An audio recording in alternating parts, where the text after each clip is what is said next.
Well, you guys, I fucked up. It all started about a week ago, okay? Sometime last week, I got a text message from my friend Brian about a movie called Color of Night. That is not to be misconstrued or confused with Martin Scorsese's Hustler sequel, Color of Money, starring Paul Newman and Tom Cruise, Color of Night, starring Bruce Willis, from 1984. And as you can see in the text message, Brian asked me, hey, do you remember the movie Color of Night? To which I responded, of course, I do remember this movie. Or at least, I thought I did. Okay, so this happens a lot. I watch a lot of movies. According to my Letterboxd and like how many things I've logged over the last 5 years and things I remember logging from even before I started using the service, I've watched something like 27 or 2,800 movies in my 32 years on Earth. And some of those movies I remember very vividly and some I don't. As you may recall from my video about the X-Men, like I've seen X-Men Origins Wolverine multiple times, and every time I see it, I forget. This is a different situation. This is something slightly different. This situation with my thinking I remembered watching The Color of Night comes from a very specific problem with my past movie watching. I watched a lot of movies when I was a kid. When I was like between the ages of like 8 and 12, I used to spend a lot of time visiting my grandmother on the weekends, and she had a membership card to every single video store in the area, and we went to tons of different video stores, and she would load up and get like 10, 12 movies every weekend. We'd just watch all of them together, regardless of like rating or content or level of appropriateness for a child my age. I always spent a lot of time around grown-ups when I was younger. I was an only child until I was like 12, and just in general, I'm someone who, I don't know, hung out with a lot of kids older than me and stuff. Like, maybe because I was a big kid, I didn't seem as young as I really was, because I always looked larger and older than I really was. I watched tons of movies that I probably should have watched at a young age. Tons of them. And Color of Night was one of those movies. At least I thought it was. So, the movie that Brian was referring to, Color of Night, all I remembered of it from his text message and our very brief conversation about it was that it starred Bruce Willis.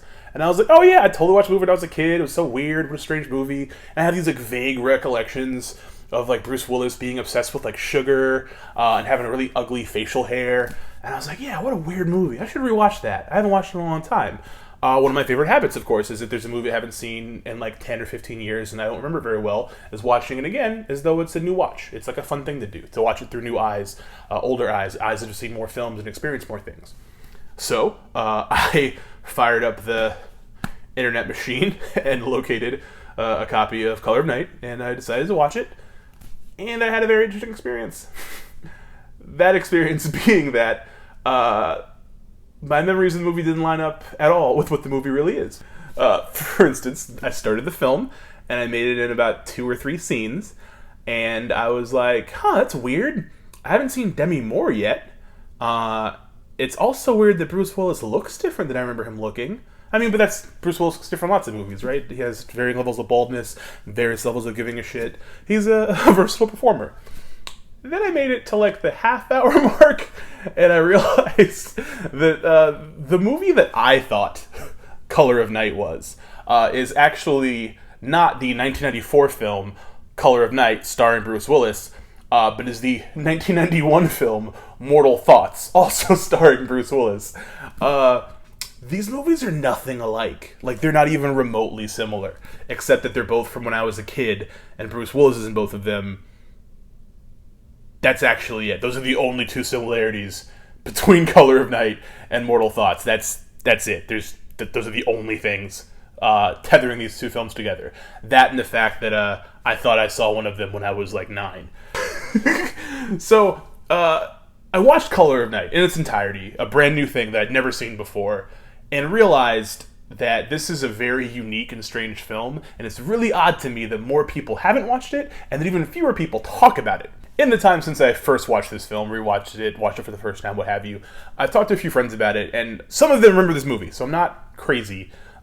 This movie does exist, and it turns out, according to one of my friends, who shall remain nameless, he notified me that the reason he remembered the movie was because he was younger. Him and his younger brother would tape it off of like Cinemax for all the sex scenes, because the movie has quite a few of them.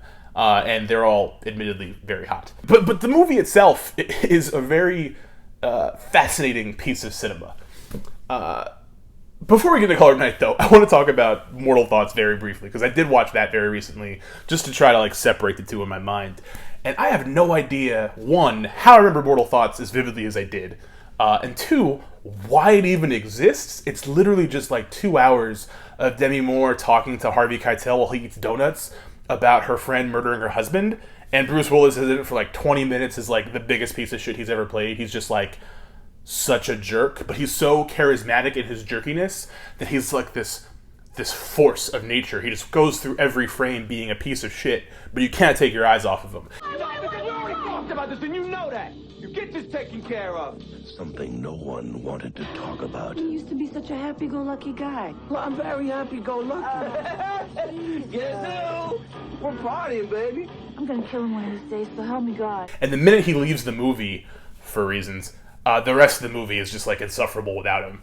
Even though he's a terrible person, and the tragedy that befalls him is a necessary one, he commands so much screen presence, and his facial hair is ugly and terrible. He looks awful, and his accent, he's doing like this kind of like Jersey Italian guy thing, is bad, and everything about him is just strange and off-putting, but you cannot look away. It is one of the most fascinating Bruce Willis performances, and if you so choose, you should definitely seek that movie out and experience it firsthand, just to give you a reminder that at one point this man cared about his job. But Color of Night is an altogether different story. Color of Night is a very, very different movie. Okay, so we're going to talk about Color of Night. Color of Night is directed by Richard Rush, a filmmaker who also made another movie that's very unique and very singular, the movie Stuntman, which is one of the better movies I've ever seen in my entire life. And it's a movie that's like, if you watch it, there are very few other movies you could compare to it. Richard Rush just has like a very unique sensibility of like what a cinematic story can be. And even though these two movies, The Stuntman and Color of Night, had different writers, different tones, different plot styles, they both sort of have that sort of inimitable quality of movies that you know were made by the same kind of person.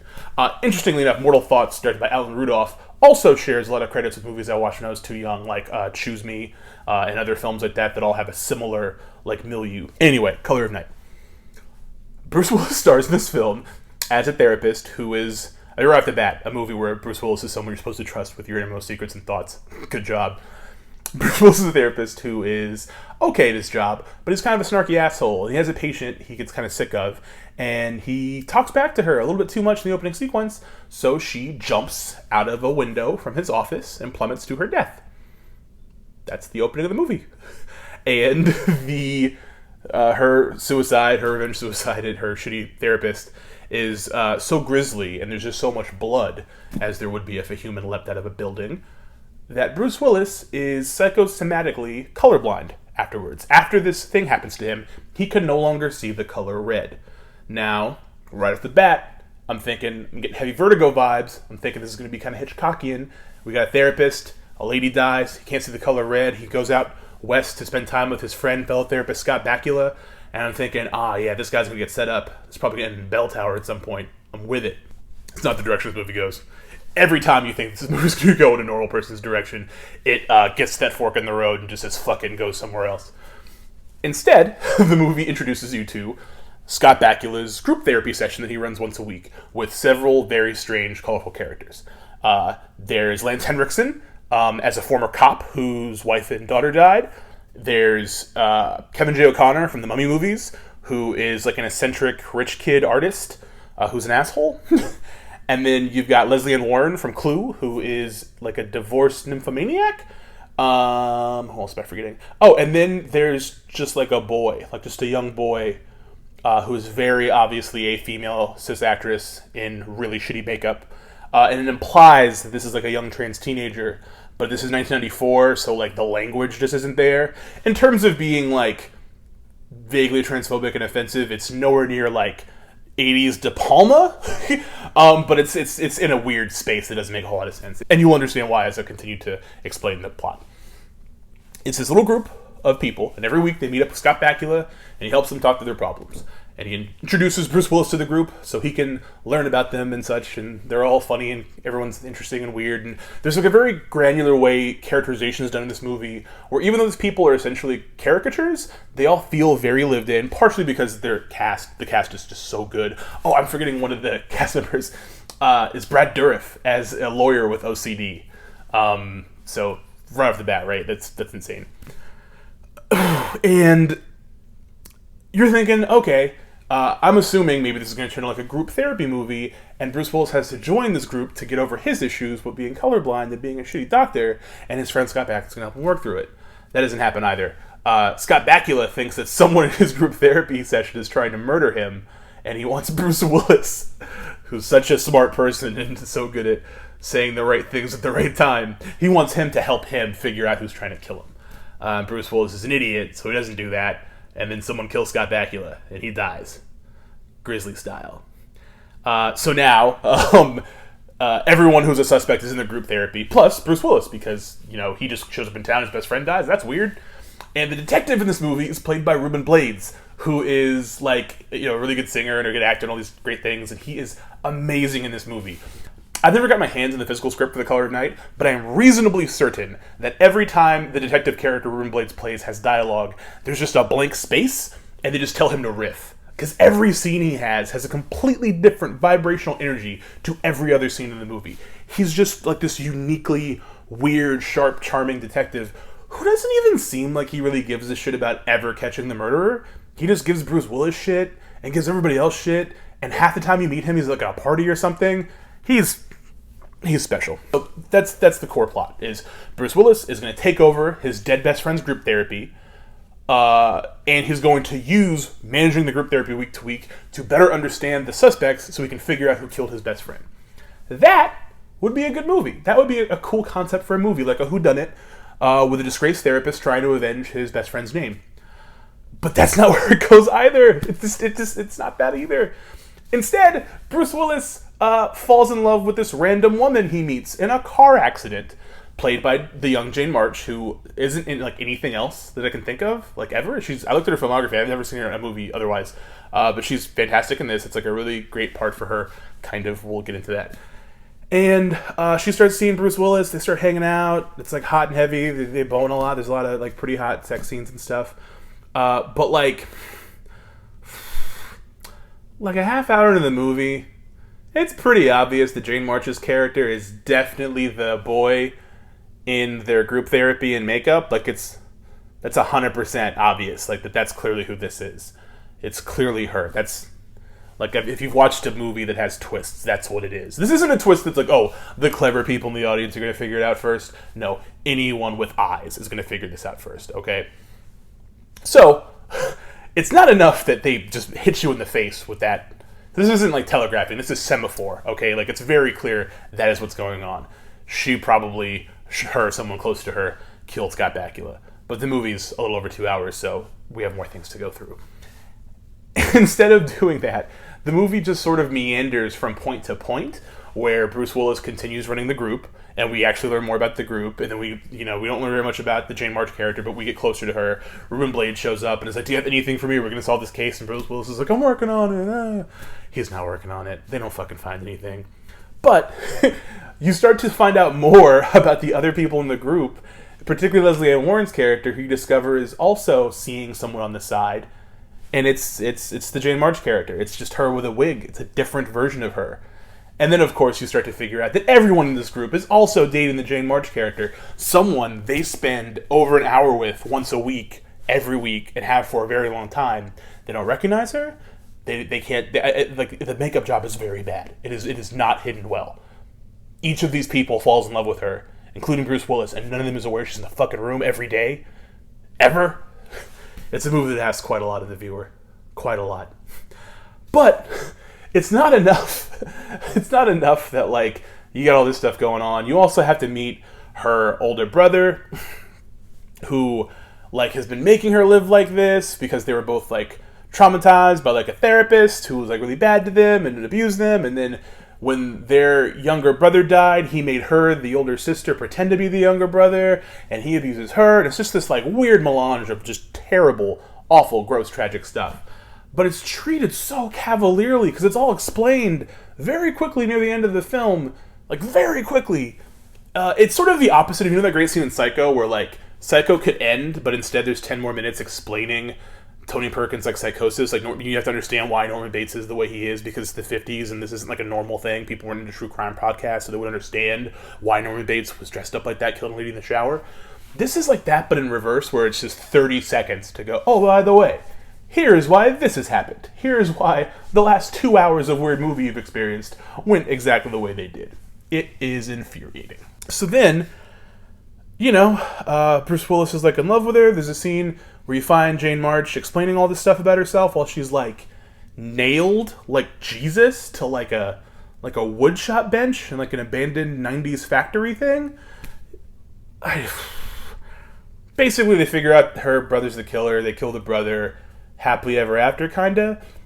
Everything that I'm describing to you, I know how it sounds. It sounds like a terrible movie. You're thinking, why are you even making a video about this? Why are you even talking about this movie? Why would you want anyone to even seek it out or know that it exists? Who cares, right? This movie won like 4 Razzies or something. It's not a good film. Except it's kind of a good film. The thing that I was drawn to about The Color of Night is, as weird as it is, as objectively bad as it is, as understandably strange as it is for the average viewer, within that shitty, pulpy, erotic thriller 90s Joe Esterhaas thing it's got going for it, there's a lot of humanity in it. There's a lot of actual dramatic power. Now, it's not the most well-written movie. It's interesting. This movie was written by Billy Ray, who's a screenwriter who, some of you may know, wrote and directed the film Shattered Glass. He did the movie Breach. He did the remake of The Secret of Their Eyes that like no one likes or cares about. The thing about Billy Ray is he spent years, like from the late 80s up until maybe 2001, 2002, being a regularly working, successful screenwriter whose movies did not in any way reflect his personal storytelling acumen. Billy Ray started out as a screenwriter. His father was an agent, and his father was the agent for guys like Alvin Sargent and all these big-name, legendary screenwriters from the 70s and 80s. So he grew up entrenched in the business, and his father had high standards for him, and he became a working screenwriter at a very young age. I mean, obviously there's some nepotism there, but he's also a pretty talented guy. And all the movies he made that got made were nothing like the scripts he wrote. Clearly starting with The Color of Night. To the point that he basically has said he was ashamed for the first half of his career to even tell people he was a working screenwriter. Because if he would say, oh, I'm a screenwriter, they would go, oh, really, what movies have you written? He would have to say, like, oh, The Color of Night and Heart's War. And they would just look at him and go, oh, okay, cool, you suck. So it wasn't until much later that he actually had a reputation that was similar to his actual skill level. That's kind of weird. But having seen other Billy Ray movies, the guy's very clinical, and his movies have sort of like a sparseness to them, like a mechanical sort of, I don't want to say emotionless, but they're colder, stark films. And this movie is the polar opposite. It is just brimming to the surface with life and color and richness and weirdness and oddity. And a big reason why is that all of the characters in it are like super weird side characters from like totally other movie concepts, all put into one weird group therapy. Like, every one of these characters could be the star of their own smaller, like, low-budget indie drama. You know, like the nymphomaniac divorcee, the ex-cop with, like, a weird heart of gold, the OCD lawyer. They all just seem like stock characters, but if you get all of them in a room and they're all given way too much screen time to interact, it's actually pretty fascinating. It kind of feels almost like you're watching, like, an improvisational theater thing. Because, again, this is supposed to be a murder mystery, but almost instantly, we stop caring who killed Scott Bakula. Like, we know it's somebody. It's probably Jane March. Maybe it was Bruce Willis if we didn't know it's going to be a twist. Who knows? But we don't care. Scott Bakula's nice. We all like Scott Bakula. We want to know who would harm a fellow like Scott Bakula. But if you present me with a room that's got Brad Dourif and Lance Henriksen and Kevin J. O'Connor and all these very accomplished character actors working together, riffing and just having a blast with Bruce Willis just kind of like in the middle of it all, actually engaged. Real Bruce Willis, who cares and is glad to be working as an actor. Not current Bruce Willis, who shows up and doesn't want to shoot coverage. Actual real Bruce Willis. And there's a certain fire to it that's really fun. The number one reason I say to watch this movie, if you can find it, the director's cut that Richard Rush had to fight to get made that's longer than it needs to be and has way more of his quirkiness in it, is available on HBO Now right now. You can watch it streaming. It's an interesting movie. But the thing that's the most fascinating to me about the movie is Jane March's performance is really entertaining and really engrossing. She has so much charisma and life and vitality, and she's playing like 5 different characters, basically, that are not even really characters. They're all just like loose ciphers meant to sort of fulfill the needs and fantasies of the people she meets. So in that regard, it's actually really bad writing, especially for like a woman looking for a good role. But what she does on screen with it is really fascinating. Like, it's very clear this woman commands an amazing presence on screen, and she has so much, like, I mean, she's hot, but that's not it. It's literally, there's more to it than that. She just clearly has a lot in her that you could pull out in a performance in a movie better than this one, in theory. And I can't find anything else that she's in that's, like, good or something I want to watch. It's kind of a tragedy, and I think a big part of it is this was, like, her second big role, her first big, like, role stateside. And most people didn't take it seriously because the main thing she does in the movie is get naked and fuck Bruce Willis. I mean, as we all have. It's a shame, because if you watch this movie and you ignore the sex scenes and just watch her in every one of the scenes, she's very good. She's way better than this film, than this script. And yet she was kind of punished. I mean, like, Bruce Willis continued to make movies, so does everybody else, but she just sort of, like, disappeared, it seems like. It sucks. But for all that and all the strangeness and the weirdness, and throughout the movie you wonder why this even exists. Like, why does Bruce Willis's character have the whole thing where he can't see red if it only comes up in like 2 car chase sequences? The rest of the time it never affects anything. It's so many bad choices and odd choices, but the work with the characters is really fascinating for a movie this bad. Like, I feel like you could sort of re-chop this as just a little character study and even pull out like the entirety of the mystery element, and you'd actually get a pretty good, like, watchable, you know, drama out of it, I think.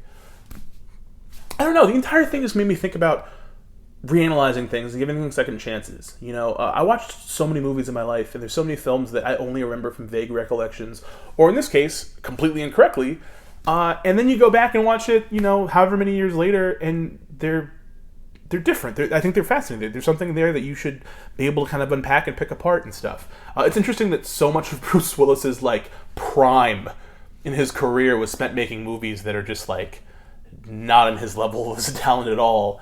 And then there's, like, a good sort of middle section where his talent and the movies he's in are about the same level, and then it goes back down again, and everything he's made since, like, the early 2000s has just been, like, super terrible. It's a tragedy. But yeah, Color of Night. Really interesting little movie. Definitely think it's something someone should try to watch.